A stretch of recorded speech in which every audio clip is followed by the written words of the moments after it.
اکثر ذہن میں ایک سوچ ابھرتی ہے کہ شیعہ بھی کتنے عجیب ہیں، جوان بیٹا مر جائے تو حسین کے اکبر پر گریہ کرتے ہیں، اپنا بچہ مر جائے تو حسین کے اصغر پر روتے ہیں، اپنا بزرگ چلا جائے تو حسین پر آہ و بکا کرتے ہیں۔ بلکہ ناظرین گرامی قدر، حد تو یہ ہے کہ بیٹے کے سر پر صحرا سجاتے ہیں اور حسن کے قاسم پر گریہ کرتے ہیں۔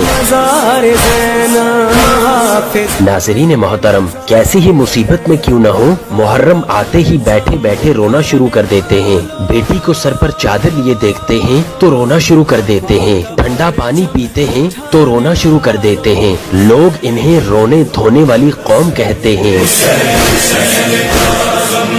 ناظرین گرامی قدر، حد تو یہ ہے کہ یہ الزام ان کو اچھا لگتا ہے کیونکہ اس کی نسبت بھی حسین سے ہے۔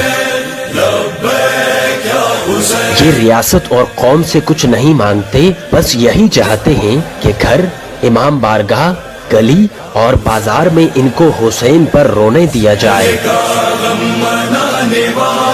ناظرین محترم، عجیب ہے نا یہ حسین کے دشمن بھی جو نواسہ رسول پر رونے سے روکتے ہیں۔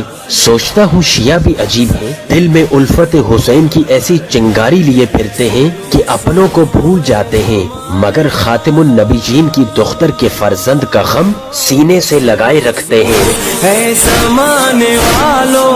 ناظرین گرامی قدر، بات یہاں ختم نہیں ہوتی، یہاں تک کہ دنیا والوں کو اپنے اعمال سے جنت جانے پر بھروسہ ہے، مگر باخدا شیعہ قوم سینے میں حسین کی محبت اور آنکھوں میں آنسو رکھے ہوئے روز محشر حسین کے نانا کی شفاعت کے امیدوار ہیں۔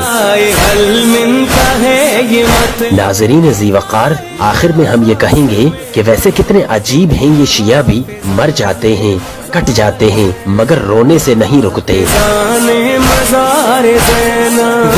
سلام ان ماں باپ پر جنہوں نے ان کو حسین کا عزادار بنایا۔